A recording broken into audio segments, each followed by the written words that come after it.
Once upon a time, in a cozy little village nestled between rolling hills and green forests, lived a wealthy merchant named Mr. Thomas Ashford with his 3 daughters. The 2 older daughters, Lady Margaret and Lady Prudence, were very vain and spent their days admiring themselves in mirrors, wearing fancy dresses and thinking only of themselves. But the youngest daughter, whose name was Isabella, though everyone called her Beauty, was kind, gentle, and she loved to read books about faraway lands and magical adventures. One day, Mr. Ashford had to travel to a distant city to sell his wares and restore his fortune. Before he left, he called all 3 daughters to him and asked what gifts they would like him to bring back. Lady Margaret stepped forward immediately and demanded the finest jewels from the royal markets, the biggest diamonds, the brightest rubies, and the most beautiful emeralds. Lady Prudence added that she wanted the silkiest fabrics from the kingdoms far away, and golden trinkets, and the most expensive perfumes. But Isabella stepped forward quietly and said in a gentle voice, "Father, I do not ask for much. All I wish for is a single rose, just one beautiful rose, for I have always loved their delicate beauty and sweet fragrance." Mr. Ashford smiled at his youngest daughter and hugged her, promising to bring her back a beautiful rose. The merchant set off on his journey, but sadly, his business did not go well. In fact, it went very badly, and he lost all his money. Disappointed and heartbroken, Mr. Ashford began the long journey home with nothing to show for his troubles. As he traveled through a dark forest on a cold, freezing winter's night with snow falling all around him, he suddenly spotted a magnificent castle glowing with warm golden light in the distance. Grateful for shelter, Mr. Ashford entered the castle. He found it empty but wonderfully welcoming. A table was laden with the most delicious food he had ever seen: hot soup, fresh bread, roasted meats, and sweet pastries, along with warm wine.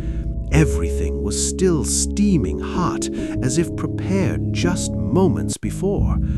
After eating his fill and warming himself by a cozy, crackling fire, Mr. Ashford climbed the grand staircase and found the most comfortable bed he had ever known. He fell into a deep, peaceful sleep. The next morning, as Mr. Ashford was preparing to leave the castle, he suddenly remembered his promise to Isabella, the rose.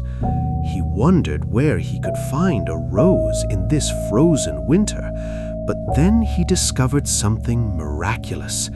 In the castle gardens, even in the middle of winter, there was the most beautiful rose bush he had ever seen. The roses were so vibrant, so red, so perfect. He reached out and picked a single red rose for his beloved daughter. Suddenly, an angry voice thundered through the garden. "You dare steal from me?" A fearsome beast emerged from out of the shadows, tall, dark, and terrifying to look upon, with fierce eyes and sharp claws. Mr. Ashford's heart nearly stopped. The beast roared, "I have given you shelter. I have given you food and warmth, and this is how you repay me? You steal from me? For this rose you must forfeit your life." Mr. Ashford fell to his knees, trembling. He cried out, Please, I beg you, have mercy. I did not mean to offend you. I was only thinking of my youngest daughter, Isabella. She asked for nothing but a simple rose. She is kind and gentle and good-hearted. Please do not take my life." The beast was silent for a long moment. Something softened in his cold, dark heart. He spoke slowly. "Your life is spared, but there is a condition. One of your daughters must come here willingly to take your place. You have 3 days to decide. If no daughter comes, you must return to me yourself." The beast turned and disappeared into the shadows. Mr. Ashford returned home with his heart breaking into 1,000 pieces. He told his daughters everything that had happened. Lady Margaret and Lady Prudence were absolutely terrified and refused to go. They cried, "Why should we go? It is not our fault that father picked a rose. Let him go back." But then Isabella, dear, sweet, kind Isabella, stepped forward. Without hesitation and with courage in her heart, she said, "Father, I will go to the castle. I will not let harm come to you. You are my father, and I love you more than anything in this world." Mr. Ashford wept bitter tears, but Isabella was firm in her decision. Later, Mr. Ashford took his youngest daughter to the castle. His heart was so heavy. When they arrived at the great castle doors, Mr. Ashford embraced his daughter one last time, tears streaming down his face, and then he left her there. Isabella watched her father disappear into the snowy distance and took a deep breath. But then something unexpected happened. The beast appeared, but he was gentle and kind. He bowed to Isabella respectfully and said, "Welcome, Isabella. I am glad you came willingly. You are brave. I will not harm you. Come, let me show you to your room." Isabella was shocked. The beast, though frightening in appearance, treated her with such kindness and respect. The beast gave Isabella a beautiful room filled with books, oh, so many books, about distant lands, magical adventures, love stories, and mysteries. There was music playing softly and a beautiful window overlooking snowy gardens. Everything she could possibly desire was there. Every evening, Isabella and the beast would dine together in a grand dining hall lit by candlelight. The beast would ask Isabella about her thoughts and dreams. He would listen, truly listen, to every word she said. He loved to talk about art, music, and poetry, and Isabella found herself looking forward to these conversations more and more each day. Days turned into weeks, and something wonderful began to happen. Isabella began to see past the beast's horrible, frightening appearance. She began to see his gentle eyes, his kind words, and his beautiful soul. She realized she was falling in love with him.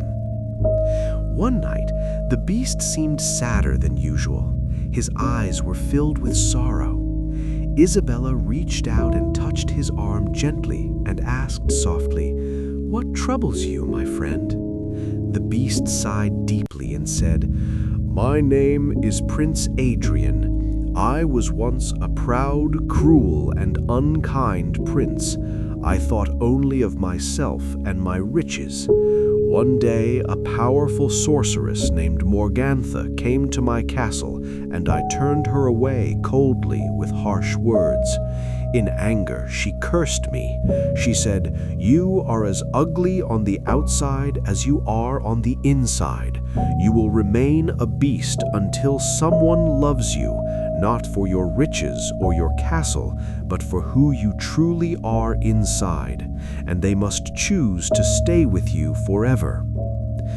The beast continued, "I have been waiting for so long, Isabella, and then you came. You are so kind, so good, so beautiful inside. But how could anyone love this?" He paused and asked with gentle hope, "Could you ever love me, Isabella? Not my castle, not my riches, but me, just me." Isabella's eyes filled with tears. She looked at the beast, not at his frightening face, but into his eyes, into his soul. She spoke with love and certainty, saying, "Yes, Adrian, yes, I love you, not because of what you look like, but because of who you are, because of your kind heart, because of your gentle spirit, because of your beautiful soul. I love you." As soon as she spoke these words, a magical light, a brilliant, shimmering light, began to fill the entire castle. The beast's dark, frightening form began to shimmer, sparkle, and transform. The curse was breaking, and before Isabella stood a handsome, kind-faced prince with warm, gentle eyes and a beautiful smile. Prince Adrian took Isabella's hands in his own and said with gratitude and love, "Thank you, Isabella. Thank you for seeing past my appearance. Your love has set me free from Morgantha's curse. You have given me back my life, my true self." Prince Adrian took Isabella to meet her beloved father and her family. They were absolutely astonished when they saw the transformation. Soon after, Prince Adrian and Isabella were married in the most beautiful ceremony anyone had ever seen. The castle was filled with music, laughter, love, and joy. They lived happily ever after, filling the castle with kindness, love, laughter, and adventure. And the moral of this beautiful story, my dear children, is this: true beauty is not found in fancy clothes or a pretty face. The greatest beauty of all lives in a kind and loving heart. When we look beyond appearances, when we see past what someone looks like on the outside, and we see the goodness in their soul, we discover real magic. I hope you enjoyed this magical story, little ones. Sweet dreams!